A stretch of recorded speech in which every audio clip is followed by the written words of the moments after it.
إن الحمد لله نحمده ونستعينه ونستغفره ونؤمن به ونتوكل عليه ونعوذ بالله من شرور أنفسنا ومن سيئات أعمالنا من يهده الله فلا مضل له ومن يضلل فلا هادي له وأشهد أن لا إله إلا الله وحده لا شريك له وأشهد أن محمدا عبده ورسوله أما بعد.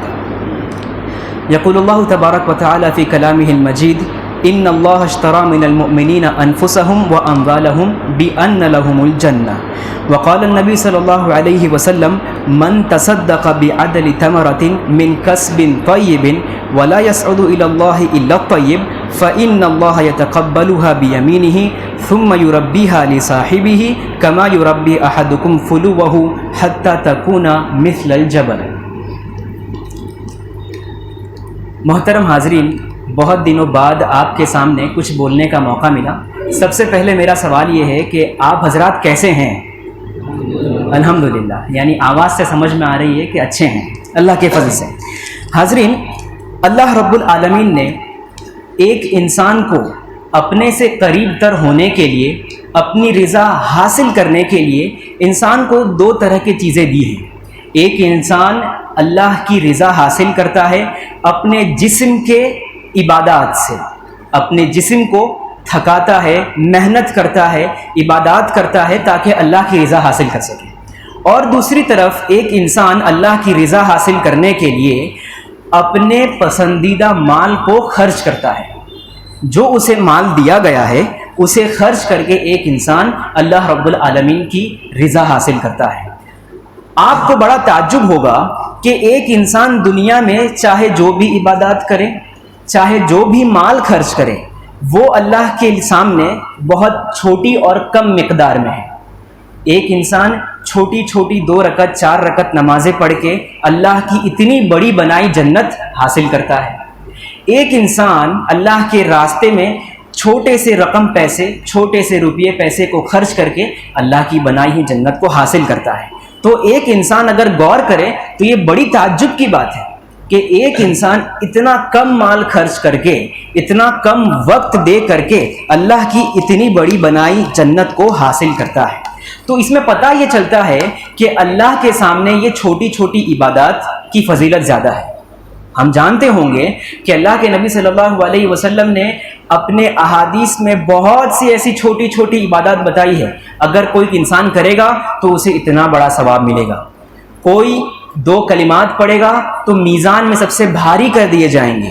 کوئی شخص ایک دعا پڑھے گا تو رات بھر اس کے قیام اللیل کا ثواب اسے ملتا رہے گا. اسی طرح سے اللہ تعالیٰ نے چھوٹے چھوٹے مال، چھوٹے چھوٹے انفاق کرنے کو بھی زیادہ اہمیت دی ہے، اس کی بھی فضیلت بتائی ہے. آپ کو تعجب ہوگا کہ یہ چھوٹے چھوٹے مال، روپیے پیسے خرچ کرنے کے کم سے کم 20 فائدے ہیں. اور 20 فائدے چھوٹے نہیں بلکہ بہت عظیم الشان فائدے ہیں. میں آپ کے سامنے صرف 5 یا 6 فائدے ذکر کروں گا تاکہ ہمارے اندر وہ جذبہ ہو کہ ہم بھی اللہ کے راستے میں صحابہ کرام کی طرح خرچ کر سکیں. سب سے پہلا فائدہ، میں چاہتا ہوں کہ آپ ان فائدے کو غور سے سنیں تاکہ میں آخر میں آپ سے کچھ سوالات بھی کر سکوں. پہلا فائدہ یہ ہے کہ آپ کی کامیابی کا تعلق آپ کے خرچ سے ہے. آپ کتنا خرچ کر رہے ہیں، کتنا دے رہے ہیں، اس کا تعلق آپ کی کامیابی سے ہے. اللہ تعالیٰ خود کہتے ہیں، اللہ رب العالمین نے سورۃ البقرہ کی ابتدا میں 3 لوگوں کا ذکر کیا. سب سے پہلے متقی مومن حضرات، دوسرے کافر مشرک حضرات، تیسرے منافقین حضرات. پہلے جن لوگوں کا ذکر کیا سورۃ البقرہ میں، کیا فرمایا؟ الذین یؤمنون بالغیب ویقیمون الصلاۃ ومما رزقناہم ينفقون، کہ متقی حضرات وہ ہوتے ہیں جو غیب کی باتوں پر ایمان رکھتے ہیں، دوسرا نمازوں کو پڑھتے رہتے ہیں، اور تیسرا جو کچھ ہم نے دیا ہے، جو کچھ ہم نے انہیں عطا کیا ہے اس سے وہ خرچ کرتے ہیں. تو کیا فائدہ خرچ کرنے کا؟ یہ متقی حضرات جو خرچ کر رہے ہیں اس کا کیا فائدہ؟ آگے فرمایا اولئک علی ھدی من ربہم واولئک ھم المفلحون، کہ یہی وہ لوگ ہیں جو اپنے رب کی طرف سے ہدایت پر ہیں اور یہی لوگ کامیابی ہیں. تو کامیاب انسانوں کی صفت جو اللہ تعالیٰ نے ابتدا میں بتا دی ہمیں سورۃ البقرہ میں بتا دی وہ ہے غیب پر ایمان رکھنے والے، دوسرے نمازوں کو قائم کرنے والے، اور تیسرے کہ وہ اپنے دیے ہوئے مال سے وہ خرچ کرتے ہیں۔ تو کامیابی حاصل کرنی ہے تو خرچ کرنا ہے۔ دوسرا عظیم الشان فائدہ، ایک انسان اپنے مال کو خرچ کر کے دراصل جنت خریدتا ہے۔ یہ میں نہیں کہتا، حدیث میں آیا ہے، صاف صاف الفاظ میں اللہ کے نبی صلی اللہ علیہ وسلم نے فرمایا، اللہ تعالیٰ نے قرآن میں فرمایا، ان اللہ اشتری من المؤمنین انفسهم واموالهم بان لهم الجنہ، سورہ توبہ آیت نمبر 111۔ فرمایا کہ یقیناً جان لو کہ اللہ تعالیٰ نے مومنین سے ان کا مال اور ان کا جان دونوں چیزیں خرید لی ہیں جنت کے بدلے۔ تو جو شخص دنیا میں اللہ کے راستے میں خرچ کرتا ہے تو مطلب یہ ہے کہ وہ اپنے خرچ کیے مال سے جنت خریدتا ہے۔ تو اگر جنت خریدنی ہے، جنت کا سودا اللہ سے کرنا ہے، تو ہمیں اپنا مال اور اپنا جان، یہ دونوں چیزیں اللہ کے راستے میں خرچ کرنا پڑے گی۔ تیسرا اور اہم فائدہ، اگر انسان چاہتا ہے کہ اس کے مال میں بڑھوتری ہو، دکھنے میں بھی بڑا لگنا چاہیے اور برکت میں بھی بڑا لگنا چاہیے، اگر یہ کوئی چاہتا ہے تو اسے چاہیے کہ وہ اللہ کے راستے میں کثرت سے خرچ کرے۔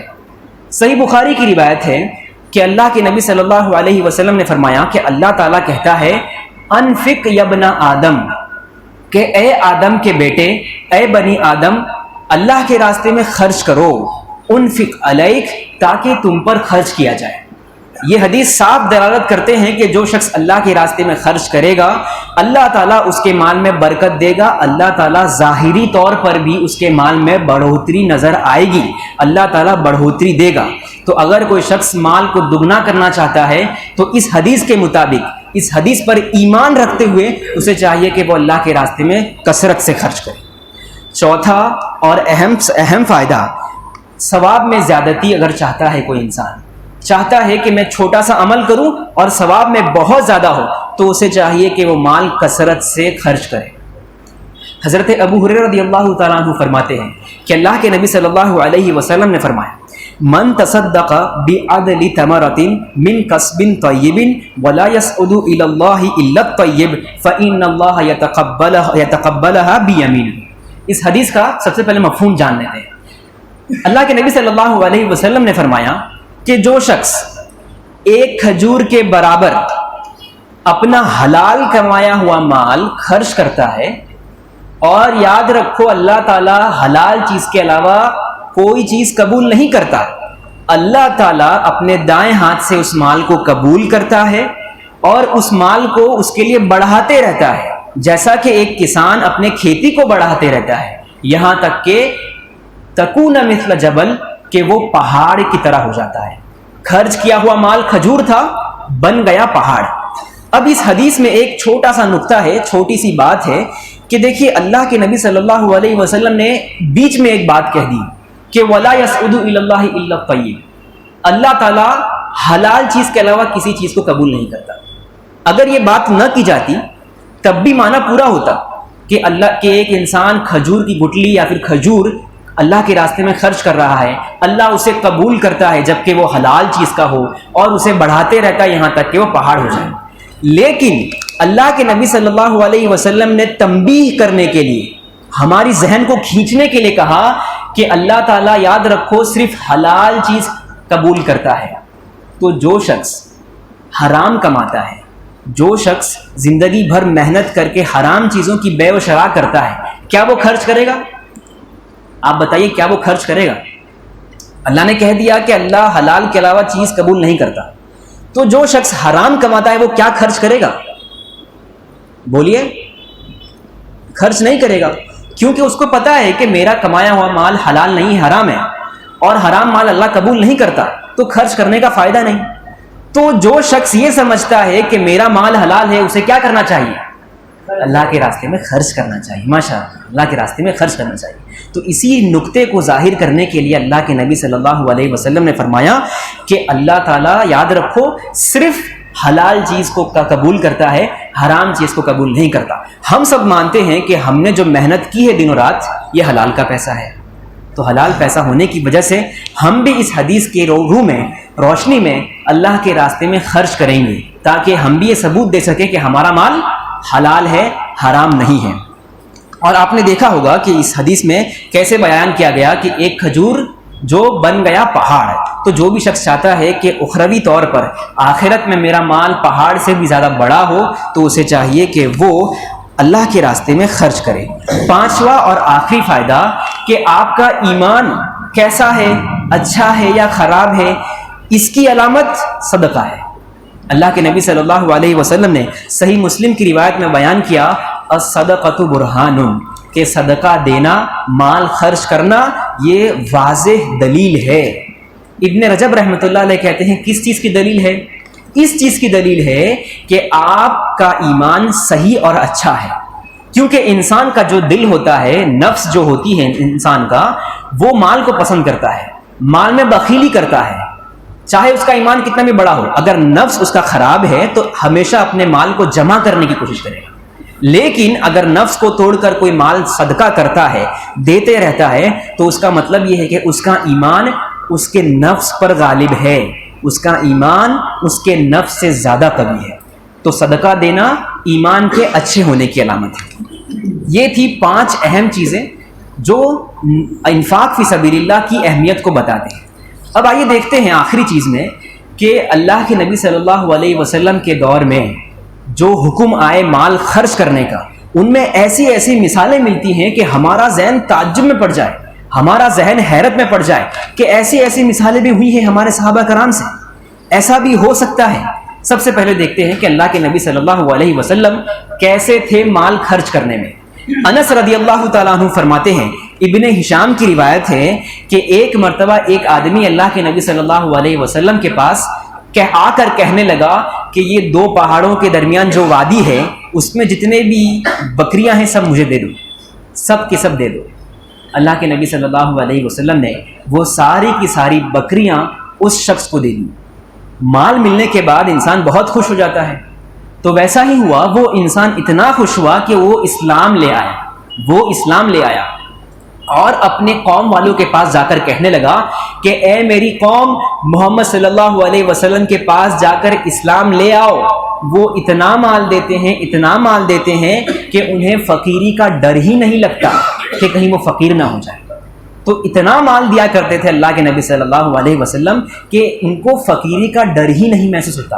اور ایک انسان کو جب فقیری کا ڈر نہ ہو تو وہ کتنا ہی پیسہ خرچ کر دے اس کے لیے وہ کم ہی لگے گا، کیونکہ فقیری تو آنے والی ہے نہیں، تو وہ خرچ پہ خرچ کرتا رہے گا۔ ایک اور روایت ابن شہاب رحمۃ اللہ علیہ بیان کرتے ہیں کہ جنگ حنین کے بعد جب اللہ کے نبی صلی اللہ علیہ وسلم نے صفوان بن امیہ کو اسلام قبول کرنے کے لیے کہا تو انہیں ہدیتاً 100 بکریاں دی، پھر 100 بکریاں دی، پھر 100 بکریاں دی، یعنی کل کتنے ہوئے؟ 300 بکریاں دی۔ صفوان بن امیہ رضی اللہ تعالیٰ اسلام لانے کے بعد کہتے ہیں کہ اسلام لانے سے پہلے سب سے خراب انسان جو میرے نزدیک تھے وہ اللہ کے نبی صلی اللہ علیہ وسلم تھے، لیکن انہوں نے مجھے اتنا مال دیا کہ میری وہ نفرت محبت میں بدل گئی، اور اسلام لانے کے بعد سب سے زیادہ محبوب انسان میرے نزدیک اللہ کے نبی صلی اللہ علیہ وسلم بن گئے۔ اس میں ایک اور نقطہ ملتا ہے کہ اگر ایک شخص آپ سے نفرت کرتا ہے، آپ مال خرچ کریں، آپ اس کی نفرت کو محبت میں بدل سکتے ہیں۔ یہ تو رہا اللہ کے نبی صلی اللہ علیہ وسلم کا معاملہ۔ صحابہ کرام بھی بہت ہی آگے تھے اس معاملے میں۔ ابو بکر اور عمر رضی اللہ تعالیٰ عنہ کا واقعہ آپ سبھی حضرات جانتے ہوں گے کہ جب کسی موقع پر کسی جنگ کے لیے یا پھر اچھے کام کے لیے اللہ کے نبی صلی اللہ علیہ وسلم نے کہا کہ مال جمع کرو یا پھر مال کو صدقہ کرو، تو عمر رضی اللہ تعالیٰ عنہ کہتے ہیں خود کہ اس بار جب اللہ کے نبی صلی اللہ علیہ وسلم نے کہا تو میرے پاس اچھا خاصا مال تھا، تو میں نے سوچا کہ اس بار ابو بکر رضی اللہ تعالیٰ عنہ سے آگے بڑھ جاؤں گا انشاءاللہ۔ تو وہ دونوں حضرات اپنے گھر جاتے ہیں۔ ابو بکر رضی اللہ تعالیٰ عنہ سے پہلے سیدنا عمر رضی اللہ تعالیٰ عنہ آ جاتے ہیں۔ آپ سے پوچھتے ہیں اللہ کے نبی صلی اللہ علیہ وسلم کہ آپ اپنے گھر میں کیا چھوڑ کے آئے؟ تو وہ خود کہتے ہیں کہ میں نے جو مال ابھی لایا ہے، جو میں مال ابھی لے کر آیا ہوں، اتنا ہی مال اپنے گھر میں چھوڑ کر آیا ہوں۔ اس کے بعد ابو بکر رضی اللہ تعالیٰ عنہ بھی ایک بڑا سا مال بڑے سے تھیلی کے اندر یا پھر کپڑے کے بیگ کے اندر اپنا مال سب کچھ لے کر آتے ہیں. آپ اللہ کے نبی صلی اللہ علیہ وسلم ابو بکر سے پھر پوچھتے ہیں کہ آپ اپنے گھر میں کیا چھوڑ کر آئے ہیں؟ تو وہ کہتے ہیں کہ میں اس مال سے بہتر چیز یعنی اللہ اور اس کے رسول کا نام چھوڑ کر آیا، اس کا نام چھوڑ کر آیا. پھر آپ جانتے ہیں کہ اللہ کے نبی صلی اللہ علیہ وسلم نے دونوں کے مال کو قبول کیا، اور اس وقت عمر رضی اللہ تعالیٰ عنہ نے کہا تھا کہ اس معاملے میں اب ہار گیا کہ میں ابو بکر رضی اللہ تعالیٰ عنہ سے سبقت کبھی نہیں کر سکتا، آگے نہیں بڑھ سکتا خیر کے معاملے میں. اسماء بنت ابی بکر رضی اللہ تعالیٰ عنہ کہتے ہیں کہ جب ابو بکر رضی اللہ تعالیٰ عنہ میرے ابو جب سارا کا سارا مال لے کر چلے گئے اور گھر میں صرف ایمان چھوڑ دیا کہ اللہ اور اس کے رسول پر بھروسہ رکھو، ہمارا دن ہمارے ایام برابر گزر جائیں گے، یہ جب معاملہ ہوا تو یہ معاملہ پورے مکہ میں پھیل گیا تھا کہ ابو بکر رضی اللہ تعالیٰ نے سب کچھ دے دیا اللہ کے راستے میں. تب ابو بکر رضی اللہ عنہ کے ابو قحافہ تو اسماء بنت ابی بکر کے کون بنے؟ دادا. تو دادا ان کے گھر میں آئے اور کہنے لگے کہ سنا ہے ایسا ایسا ہوا ہے، کچھ چھوڑا ہے ابو بکر نے. تو اب اسماء بنت ابی بکر رضی اللہ عنہ کہتے ہیں کہ میرے دادا اس وقت اندھے ہو گئے تھے، بینائی چلی گئی تھی. تو میں نے کیا کیا کہ ایک بیگ کے اندر، کپڑے کے بیگ کے اندر کچھ بڑے بڑے پتھر بھر دیے اور اس کے اوپر ایک چادر چڑھا کر ابو قحافہ کے ہاتھ میں دیا اور کہا کہ دیکھو اتنا مال چھوڑ کر گئے ہیں، ایسا نہیں کہ کچھ بھی نہیں چھوڑا. ابو قحافہ نے مال کو دیکھا، اوپر سے چھوا اچھے سے اور کہا اتنا مال چھوڑ کر گئے ہیں تو اچھا ہی چھوڑا ہے، زیادہ ہی چھوڑا ہے. تو یہاں پہ استدلال کا مطلب یہ ہے کہ ابو بکر رضی اللہ عنہ جہاں اپنے مال کو خرچ کر رہے ہیں وہیں پر ان کے اہل و عیال ان کی مدد کر رہے ہیں. عموماً ہوتا یہ ہے کہ آج اگر انسان خرچ کرنے جائے تو سب سے پہلے جو اڑچن بنتی ہے اس کے اہل و عیال بنتے ہیں، اس کی بیوی بنتی ہے، اس کے بچے بنتے ہیں، بچوں کا فیوچر اس کے سامنے آتا ہے کہ کیا ہوگا. تو صحابہ کرام ایسی مثالیں ہمارے سامنے پیش کر کے گئے ہیں کہ ان کی راہ میں، خرچ کرنے کی راہ میں ان کے اہل و عیال اڑچن نہیں بنتے تھے بلکہ ان کی مدد کرتے تھے. عمر رضی اللہ تعالیٰ عنہ بھی خرچ کرنے کے معاملے میں آگے تھے. اور ساتھ ہی ساتھ ایک اور صحابی کی بات بھی سن لیتے ہیں، عثمان رضی اللہ تعالیٰ عنہ، وہ بھی خرچ کرنے میں بڑے آگے تھے. جب مدینہ میں مکہ سے لوگ آئے تو ہمیں پتہ ہوگا کہ مکہ میں کوئی کنواں نہیں تھا مسلمانوں کا، سب یہودیوں کا تھا. تو اللہ کے نبی صلی اللہ علیہ وسلم نے صحابہ سے کہا کہ کاش کہ کوئی ہمارے لیے، مسلمانوں کے لیے کنواں خرید لے، بئر روما خرید لے تاکہ مسلمان اس سے پانی پی سکے. تب عثمان رضی اللہ تعالیٰ عنہ یہودی کے پاس گئے اور اس سے بیع و شراء کیا، اس سے خریدا.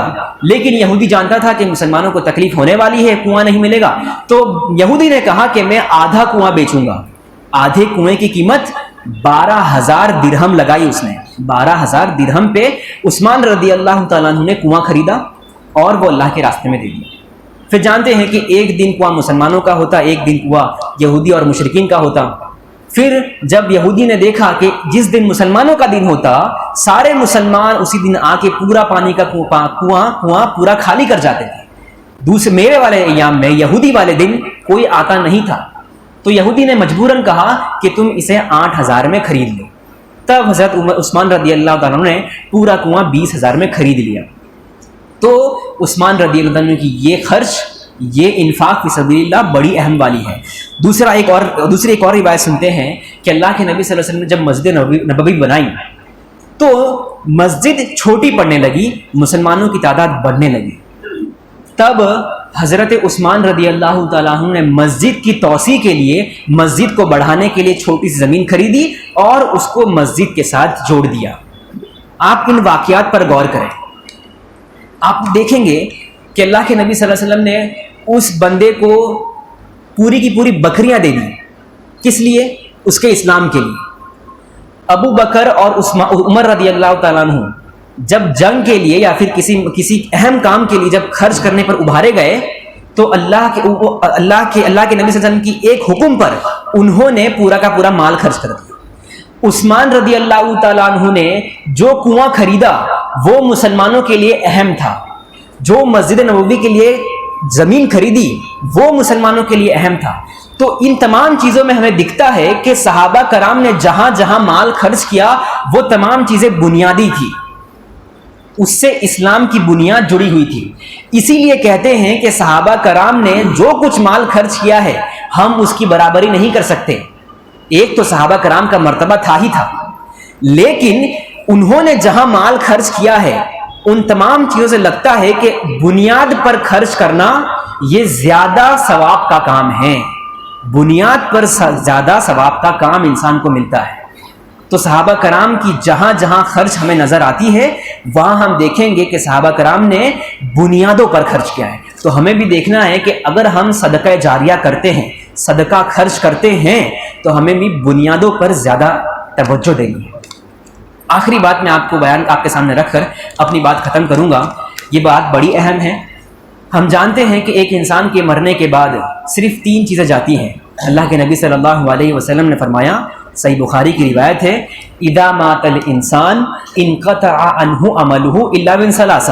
جب ایک انسان مر جاتا ہے تو مرنے کے بعد صرف 3 چیزیں اس کے عمل سے جاتی رہتی ہیں۔ پہلی چیز صدقۃ جاریہ، کہ صدقہ جاریہ۔ دوسری چیز علم ينتفع به، کہ ایسا علم جس سے فائدہ ہوتا ہے، لوگوں کو دین سیکھتے ہیں۔ تیسری چیز اس کی کوئی نیک اولاد ہو، لڑکا لڑکی ہو جو اس کے لیے دعا کرتے ہو۔ پہلی چیز صدقہ جاریہ بیان کی۔ شیخ ابن عثیمین رحمۃ اللہ علیہ کہتے ہیں کہ الصدقۃ الجاریۃ اعمها وانفعها واوسعها وانفعها، کہ صدقہ جاریہ عامها واوسعها، سب سے زیادہ وسیع معاملے میں، سب سے زیادہ عام معاملے میں، سب سے زیادہ فائدہ دینے کے معاملے میں اور خیر کے معاملے میں جو ہے وہ ہے مسجدوں کو بنانا۔ بناء المسجد، مسجدوں کو بنانا صدقہ جاریہ میں سب سے اعلی مرتبے پر آتا ہے۔ کیوں مرتبے پر آتا ہے؟ کیونکہ مسجد سے ہی سارے اسلام کے اچھے کام ہوتے ہیں۔ مسجد میں نمازیں پڑھی جاتی ہیں، مسجد میں انسان دین سیکھتا ہے، مسجد میں انسان اپنی ضروریات کو پوری کرنے کے لیے اللہ سے دعا کرتا ہے، مسجد میں قرآن سکھائے جاتے ہیں، مسجد میں طلاب علم جو ہوتے ہیں ان کو دین سکھا کر پوری دنیا میں اسلام کو عام کیا جاتا ہے۔ اور اسلام سب سے پہلے زیادہ مکمل طور پر مسجد نبوی سے پھیلا تھا۔ تو پتہ یہ چلا کہ بناء المسجد، مسجد بنانا صدقہ جاریہ میں سب سے اعلیٰ مرتبے پر ہے۔ تو ہمارے سامنے بھی ایک موقع مل رہا ہے کہ ہم بھی مسجد جہاں بن رہی ہے وہاں پہ اپنا انویسٹمنٹ مکمل طور پر کریں۔ صحابہ کرام نے بھی جہاں جہاں انویسٹمنٹ کیا ہے، جہاں جہاں بنیادیں رکھی ہیں، خرچ کیا ہے، وہ تمام چیزیں اسلامی اعتبار سے سب سے بڑی بنیادیں تھیں، اور اس کا ایسا بدلہ مل رہا ہے آج کہ صحابہ کرام نے جو خرچ کیا ہے اس کا آثار آج بھی موجود ہیں۔ اگر آپ کو سعودیہ جانا ہو تو آپ دیکھیں گے کہ عثمان رضی اللہ تعالیٰ عنہ کا ایک بڑا باغ، بڑا گارڈن آج بھی موجود ہے جس سے فقراء اور مساکین کی ضروریات پوری کی جاتی ہے۔ سلمان فارسی کی مسجد آج بھی نظر آئے گی۔ ساتھ ہی ساتھ عثمان رضی اللہ تعالیٰ عنہ نے جو کچھ خرچ کیا ہے اس کی آمدنی پر ایک بینک بنایا گیا ہے۔ تو جو بھی صحابہ کرام نے بنیادوں پر خرچ کیا ہے اس کا اثر آج بھی موجود ہے۔ تو ہم بھی دیکھیں کہ ہم اپنا مال ایسی جگہوں میں خرچ کریں گے جو اسلامی اعتبار سے بنیاد بنتی ہے۔ مسجدوں کو بنانا، کسی جگہ کنواں کھدوانا، کسی جگہ مدرسہ قائم کرنا، یہ ساری کی ساری بنیادی چیزیں ہیں۔ تو امید کرتا ہوں کہ آپ تمام لوگ ان باتوں کو مکمل طور پر سمجھ گئے ہوں گے۔ اب مجھے بتائیے، ایک سوال کرتا ہوں آپ لوگوں سے کہ ابن عثیمین رحمۃ اللہ علیہ نے جو کہا کہ صدقہ جاریہ میں سب سے زیادہ، سب سے فائدہ مند ثواب کس میں ہے؟